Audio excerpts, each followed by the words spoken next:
क्या वाकई हजारों साल पहले मंदिर इसी वजह से बनाए गए थे? आखिर मंदिर बनाने की वजह क्या रही होगी? हमें क्यों आवश्यकता पड़ी होगी मंदिरों की? क्यों हमारे इतिहास में ऐसे ऐसे मंदिर बनाए गए जिन्हें बनाने में दशकों लग गए थे?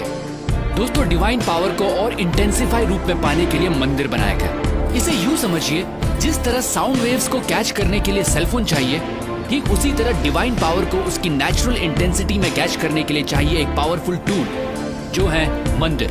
एक तरह से यूं समझिए, कॉस्मिक कनेक्शन के लिए बनाए गए पावरफुल टूल है मंदिर।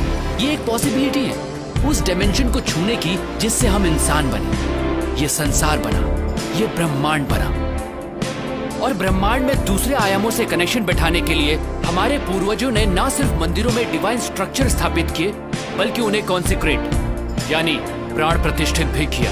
प्राण प्रतिष्ठा मतलब मूर्तियों में जान आ जाना नहीं होता है दोस्तों, ये प्राण एनर्जी की तरह प्रतिष्ठित किए जाते हैं। जी हाँ, मूर्तियों को एनर्जाइज किया जाता है, और जब हम उन मूर्तियों के सामने बैठते हैं तो हमें वो एनर्जी महसूस होती है। हमें परेशानी का हल मिलता है, हमारा दुख दूर होता है और हम खुद को भगवान से जोड़ते हैं। ये सिर्फ उन डिवाइन एनर्जीज की वजह से होता है दोस्तों।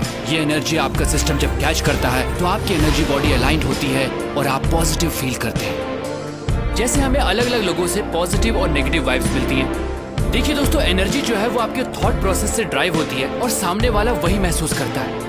ठीक उसी तरह जब हम प्राचीन मंदिरों में जाते हैं तो हमें वहाँ की पॉजिटिव वाइब्स महसूस होती हैं। अगर आप अपनी एनर्जी के प्रति सेंसिटिव होंगे तो आप ये जरूर महसूस कर पाएंगे।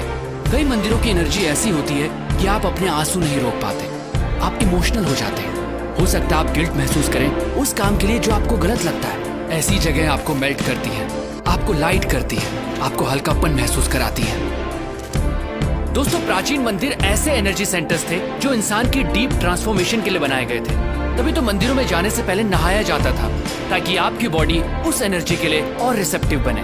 मंदिर कॉस्मोस के साथ अपना कनेक्शन बैठाने की जगह के तौर पर बने थे, जहां आंख बंद करके ब्रह्मांड के आयामों से जुड़ा जाता था। तभी तो आज भी जब हम मंदिर जाते हैं तो कुछ देर आंख बंद करके जरूर बैठते हैं। आप इस दुनिया में कब आए, कब जाएंगे, क्या खाते हैं, क्या कमाते हैं, इससे कोई फर्क नहीं पड़ता। आपको जीवन में कभी न कभी सोर्स ऑफ क्रिएशन से जुड़ने की जरूरत जरूर महसूस होगी। आप उस एनर्जी को महसूस करना चाहेंगे जिससे आप बने। मंदिर उस मार्ग का द्वार है। हम ये नहीं कहते कि सिर्फ मंदिर जाकर ये संभव है दोस्तों। अगर आपके घर में मंदिर जैसा एनवायरमेंट है, कॉन्सेक्रेटेड मूर्ति है, तो आप कॉस्मोस के साथ अपने कनेक्शन को और स्ट्रॉन्ग कर सकते हैं। हमें जितना हो सके इस एनर्जी के पास रहना चाहिए, प्राण प्रतिष्ठित स्थानों पर जाना चाहिए। खासकर 14 साल से कम उम्र वाले बच्चे अगर कॉन्सेक्रेटेड स्पेसेस पर रेगुलरली जाते हैं तो उनकी एडोलेसेंस प्रॉब्लम्स बहुत हद तक अपने आप रिजॉल्व हो जाती हैं।